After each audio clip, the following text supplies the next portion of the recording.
Alright, welcome to SouFLoTV again, everybody. It's your host of the most. Do you know what a DNA database is? I was shocked to see that Jamaica does not have a DNA database in 2019. Yes, a lot of people are probably going to be in this comment section surprised as heck like I am, but Jamaica does not have a national DNA database set up. So, for those of you who don't know what a DNA database is, let me start this video off by telling you what it is, and then I'm going to tell you what just happened. Because the headline was that a U.S. official that was assigned to the JCF quits, walks out, can't take it no more, and he had a lot to say. Alright, remember now, the JCF is our Jamaica Constabulary Force. There's a wing of it that's responsible for investigating and solving crimes. There's a wing of it that's responsible for out in the road, out in the streets, special operations, so on and so forth. They've been under a lot of pressure lately because things have been falling apart and getting exposed for them. Kind of things that the civilians, the people, the citizens have been saying for the longest, and a lot of other people weren't really believing it. Things come to light, story come to bump, things bust out, secret bust out a bag, and now we know. Alright, so this country has no database, no DNA database in Jamaica. Crazy as hell. You wonder why most of the crimes go unsolved. It is because of this. Now listen, a DNA database or a DNA database bank is a database or DNA profile which can be used in the analysis of genetic diseases, if you're going to use it medically, genetic fingerprinting, that means you can't be wrong, for criminology, or genetic genealogy, blood, pee, urine, sperm, all kind of something, feces, even any bodily fluid that's found anywhere on that scene can match what's in a database. DNA databases may be public or private, the largest ones being a national DNA database, which we're saying that Jamaica needs to have a national DNA database and all of its law enforcement agencies linked to that DNA database. For instance, a boy raped a woman in Kingston and he leaves behind some samples of whatever he left behind, whether it was a spit, whether it was sperm, whether it was doo-doo, we don't care is what, him left behind something, right? He goes all the way to Mobby and he does the same thing, and he left some kind of evidence there. Whatever he leaves there can be linked to whatever it is in Kingston, and right away in the database we can track and know, okay, this youth is on the run. Alright, he is on the move. He's doing this all across the island. This is the person that it is, because it's going to come back to a face. It's going to come back to a name. It's going to come back to one person, and it can only be that one specific person. This is the thing that I was telling people when everybody was saying, SouFLo, Jamaica going too bad, man. The need for reinstate the death penalty. These are things that I'm saying we need to have stuff like this in place before I can actually say yes, reinstate the death penalty. I can't support it because what will happen next? They'll start crucifying innocent people to save their guilty friends. And we don't see and know that the system is very highly corrupted already, right? Alright, so when a match is made from a national DNA database to link a crime scene to a person whose DNA profile is stored on the database, that link is often referred to as a cold hit.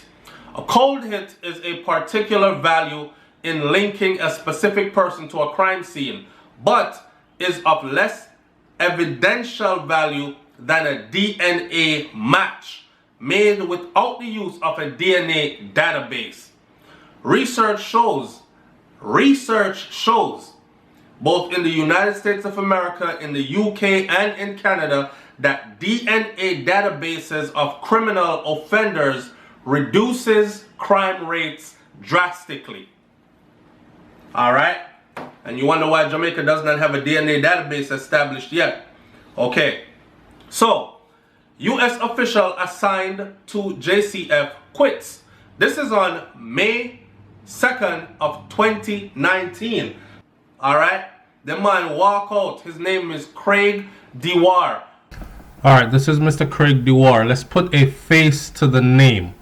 Okay, this is so you have an idea what he looks like. This is Mr. Craig Dewar, and he became extremely frustrated. If you go over to RJR, you can hear the interview, hear the audio of the interview, and hear what he had to say. Basically, the man fed up. The man said, "Nope, he's not wasting any more time doing this because the people who he's charged to work with, they do not want better." So his title was Craig Dewar, Forensic Evidence Advisor with the U.S. Embassy in Kingston. So for those of you who are saying that, no man, Jamaica need outside help, they sent outside help.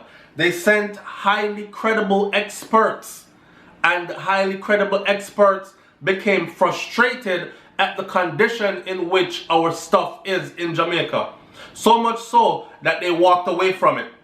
A U.S. official assigned to the Jamaica Constabulary Force, or JCF, to improve its forensic capabilities. You see why he was assigned? To improve Jamaica's forensic capabilities. Has ended his contract early, stating that he has become frustrated. He has become frustrated. The contract of Craig Dewar, the Forensic Evidence Advisor with the U.S. Embassy in Kingston, ends in October, but he has opted to leave the job next week. I'm out, I can't take no more, I'm gone. He noted that while DNA samples have been taken and analyzed in Jamaica, they have to be stored because there is no DNA database in Jamaica. This is credible source. There is no DNA database in Jamaica. This is what he, Craig Dewar, the Forensic Evidence Advisor with the U.S. Embassy in Jamaica, who was linked up to the JCF to help them to better their forensic skills, who is now walking away out of frustration, has said. He noted that there is no DNA database in Jamaica, despite the DNA Evidence Act being passed 3 years ago. And you know, Jamaica stay already. Everybody is on vacation. Big politician, who take more vacation than them? Who fly out more than them gone foreign? Who gone doing extracurricular activities while their money stuck on pile and their life is good? Crime don't really affect them because you see how much part them live, and the crime and the kind of lifestyle they're able to afford, they are far outside the reach of what's actually going on concerning the masses of the people. Mr. Dewar was speaking Thursday afternoon on RJR's Hotline program with host Emily Shields. Shout out to RJR and Emily Shields. And it is sad. Now, if you go over to RJR online, you can actually hear what he had to say. And I listened to the radio interview, and RJR played a piece of it, and the man is frustrated. Okay? Plain and simply put, he is frustrated. He can't take it no more. He actually said that JCF does not want any change at all. They are complacent in what they're doing. Them don't want no change. And I wonder why they don't want any change. Are you wondering why they don't want any change? No need to wonder. Look at the situation that just happened the other day. No need to wonder why them don't want to change, man. But here we are. Alright, so here is our security minister explaining why there's a delay after all those years in getting this thing up and running. So Harsh Chan, right? Security Minister explains delay in establishing DNA database. This is our National Security Minister, Dr. Harsh Chan. National Security Minister Dr. Harsh Chan has shed light on the delay in establishing a DNA database after the Jamaica Constabulary Force was criticized for the slow pace in expanding its forensic capabilities.